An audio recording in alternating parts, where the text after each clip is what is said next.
लोहार का बेटा। एक छोटे से गांव में राज नाम का एक लड़का रहता था। उसके पिता एक लोहार थे। उनकी दुकान पर दिन रात हथौड़ों की ठक ठक की आवाज गूंजती रहती थी।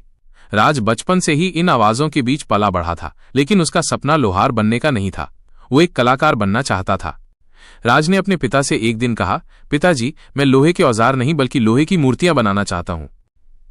पिताजी ने हंसते हुए कहा, बेटा, हमारे खानदान में सदियों से लोहार ही बनते आ रहे हैं। ये सब कलाकारी से पेट नहीं भरता। राज ने हार नहीं मानी। उसने गांव में सबसे पुरानी लोहे की कबाड़ की दुकान से कुछ बेकार सामान उठाया और अपनी छोटी सी वर्कशॉप में काम शुरू कर दिया।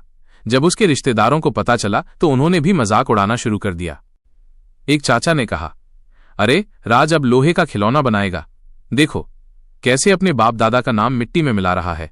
एक दूसरे रिश्तेदार ने कहा, यह सब बेकार की बातें हैं। राज को समझाओ, नहीं तो भूखा मर जाएगा। राज ने इन बातों पर ध्यान नहीं दिया। उसने अपनी मेहनत और लगन से पहली मूर्ति बनाई।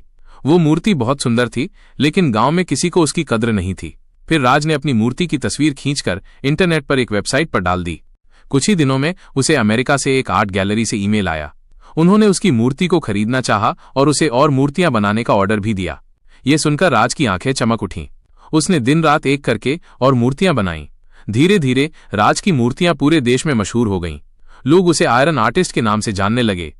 अब जब भी राज अपने गांव जाता तो वही रिश्तेदार जो कभी उसका मजाक उड़ाते थे उससे मिलने आते थे। अरे, हमें पता था कि तुम एक दिन जरूर कामयाब होगे, चाचा ने कहा। हाँ, हमें हमेशा तुम पर विश्वास था, दूसरे रिश्तेदार ने कहा। राज ने बस मुस्कुरा दिया। उसे पता था कि जब वो संघर्ष कर रहा था तब कोई उसके साथ नहीं था। कहानी से सीख। याद रखना दोस्तों, जब आप अपनी राह से हटकर कुछ नया करने की कोशिश करते हैं तो सबसे पहले विरोध और शक की आवाजें आपके अपनों से ही आती हैं, लेकिन जब आप कामयाब हो जाते हैं तो वही लोग आपके सबसे बड़े समर्थक बन जाते हैं। अपनी मेहनत पर भरोसा रखो और दुनिया की परवाह मत करो।